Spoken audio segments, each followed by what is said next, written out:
Well, I'm headed to work, believe it or not. I've got to drive tonight.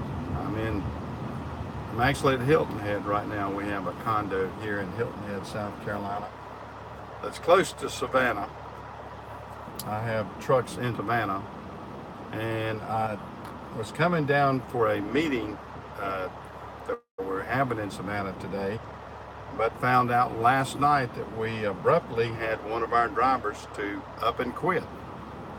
Uh, we're finding that to be a a situation that's happening a lot in the trucking industry because we we're having drivers that are fickle. They will jump ship and go to another company or another situation at the drop of the hat. And evidently that's what I had because this young gentleman gave me no notice whatsoever, just decided not to show to work, would not answer his phone calls, will not answer his text. Hey, hey, Chris. I wish it was vacation. I wish it were vacation. We have a condo down here, and we use it as business and pleasure. My children are actually down here on vacation. My my son and his wife and my grandson, they are actually down here on vacation, and we had to kind of intrude on them a little bit because we'd given them the condo to stay at.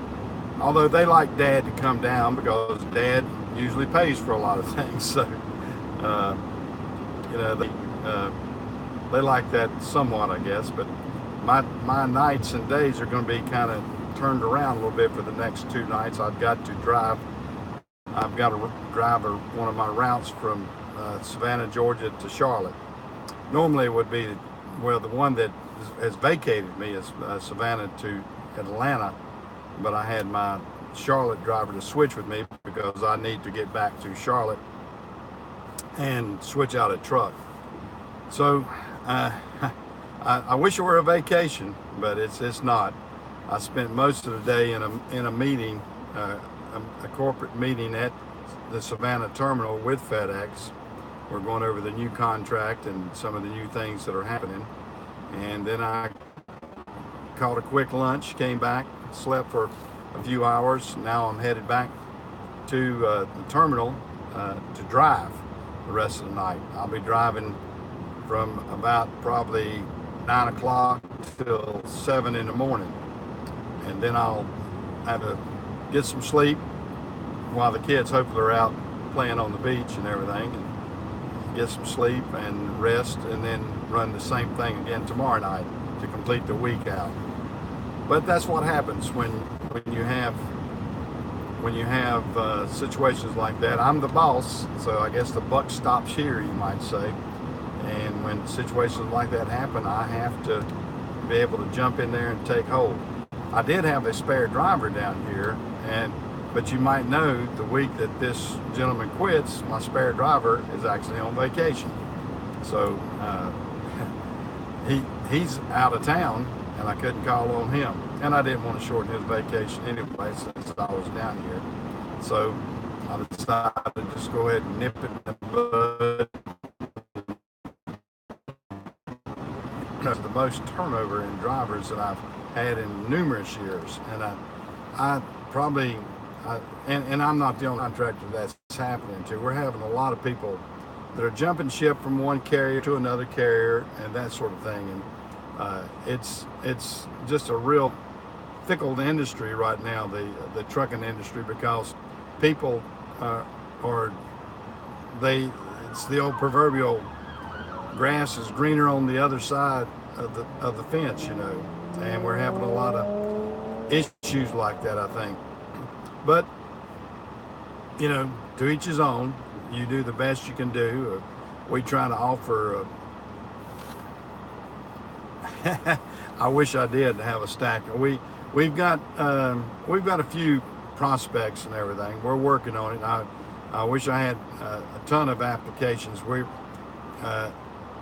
The application process, there must be something going on down behind me. I'm seeing all these emergency vehicles go by. We have a process that's pretty extensive with FedEx, and that's the bad part about it. I mean, I can't do like some trucking companies can do, or some individuals that have trucks can do. They can just look at you and say, oh yeah, I like you, I'll hire you, blah blah, that's it. We have to do an extensive background check. They got to make sure that you know, no crimes, that you're not a criminal, and you know, you've got a good driving record, you've got a good insurance record, and there's a lot of factors involved nowadays with the major trucks. They're really tightening up. They have, and rightfully so. I mean, when you see all the equipment that's on the road today, you understand why major corporations have to be as tight as they are.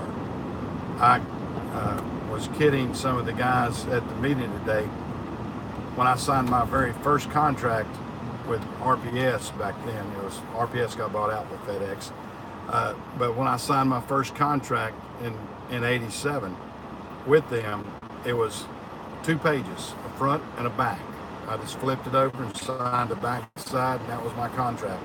Now our contract is like that thick. It's revamping it now, and that was part of what this meeting was about. But now it looks like a copy of War and Peace, and it is very involved. And you know, they've got everything spelled out to the nth degree. You can do this, you can't do that. If you do this, you can get this. You know, every I's dotted, T's crossed, and everything you can think of. But that being said, every year they put addendums to the previous contract because maybe something happened during the year or whatever. They want to change that. So contracts are with these major companies now are really extensive, really something. But if you want to be in business and you want to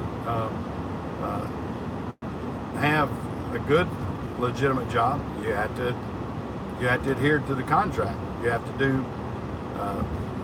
do what these things say, and you have to cover all your bases, and they have to cover all their bases. So it's something else. But that's life. Life is that way. I hope the signal's good. I can't tell. I'm out here on Hilton Head Island, and sometimes the signal's sort of sporadic, so I don't know how good the signal is. I hope it's pretty decent, guys, so it's not going in and out too badly. I know I'll be crossing over the big bridge in just a little bit, and I don't know how good the signal will be that good going in from Hilton Head over to Bluffton. Okay, great. I'm glad it is, Chris. But you know, I like to explain some things, what goes on in the trucking industry. Those of you that are interested in this kind of thing, or what we do, and what's involved with what we do, and it's taxing at times. It's very demanding at times. Sometimes it's great. Sometimes I don't have too awfully much worry. But sometimes with the amount of drivers that we have, we've got, you know, a considerable amount of drivers. It can be daunting, as they say.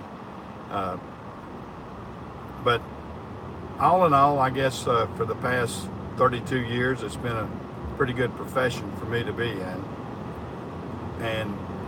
And I'm still enjoying most of the aspects. I don't enjoy the driving part anymore at my age, and just driven so many miles.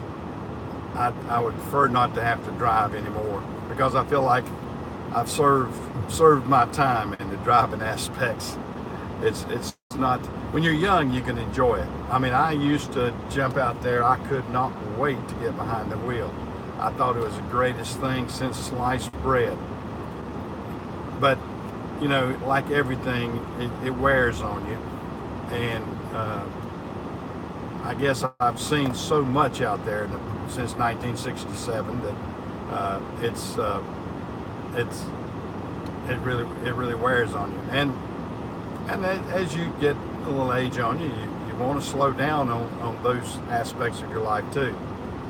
And that's where I'm at. I hope y'all can appreciate that. But I still take my job serious. I still realize that this is what I have to do. It's very serious. This is what has provided for my family for the past 32 years, and so I take it very seriously and all that sort of stuff. I will tell you, slowly but surely, yeah. I will tell you though, I enjoy this aspect of it somewhat because I'm down here at Hilton Head, and it's beautiful down here. I'm getting ready. Let me see if I can give you I'm getting ready to cross over the bridge in just a little bit. So I'm gonna change this and let you see some of what I see down here through my windshield. Of course, the traffic, you see the traffic, but I'm gonna be crossing over the big bridge, and you can see how I guess the island is considered an island.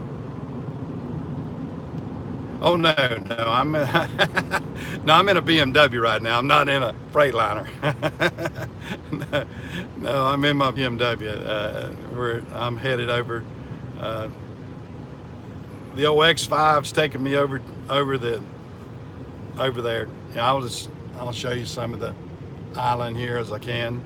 We're coming up on the where they got a bypass bridge, I guess I would say.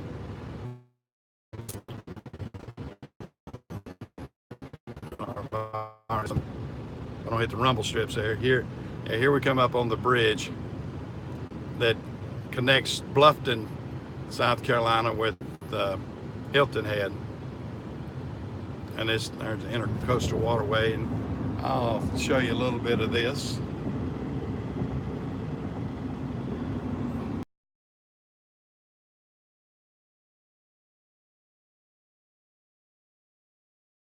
See all this out off in the distance on both sides. If you can see it on both sides and everything. That Hondo, get out of my way.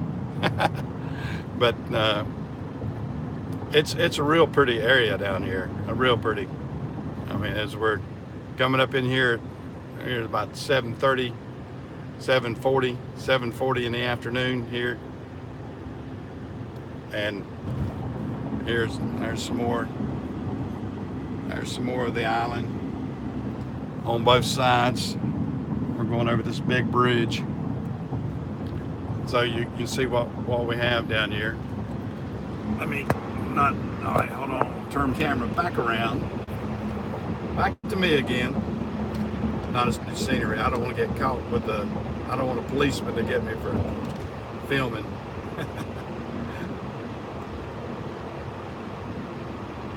Yeah, it's a pretty spot down here. I really enjoy it. And I'm over here now on the Bluffton side of the bridge. Bluffton and Hilton Head are just almost one big complex, really. I mean, you can tell when you're going from one to the other. I mean, it's across the bridge and everything, but you've got both communities really close to each other, and it's really nice. Over here on the Bluffton side, they've got a lot of shopping centers and everything else. And what's unique down here in the area is there's no big road signs or the marquee signs like you see in all these other places. They've got them restricted. Even McDonald's and Wendy's or any of the shopping centers, the signs are real small. They've got them restricted down to just sort of a small roadside sign. It's nice. It looks pretty. It's inconvenient if you don't have GPS because sometimes you'll go, well, where is that? Where the heck is Best Buy? Or where the heck is Kmart or, well, not Kmart. Well, you won't find Kmart anywhere.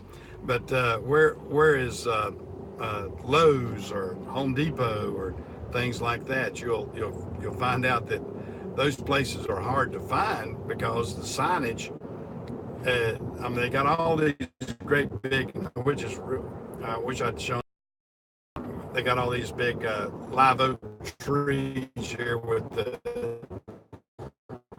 It's real pretty, and I mean, see, I guess you have to applaud them for keeping it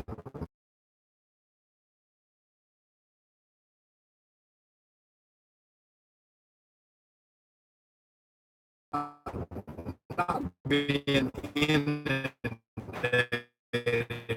with so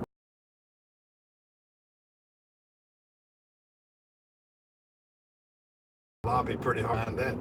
Most of these places don't have it, but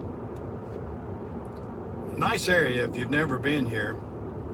Nice area if you've never been to Hilton Head. I would suggest it's a nice beach area to come to, and Savannah is a nice area too. I like Savannah's got all the historic district down there, and it's also very nice to come to. So, I would suggest coming to Savannah and Hilton Head, all this area in the lower South Carolina, upper, I guess, northeast corner of Georgia. That's what you would count as Savannah. Actually, Savannah's low in the, I guess, the way the state of Georgia is, but it's in a northeast quadrant of Georgia, where Georgia and South Carolina meet. But the area down here, the Low Country as they call it, is pretty neat. I like it as a beach area.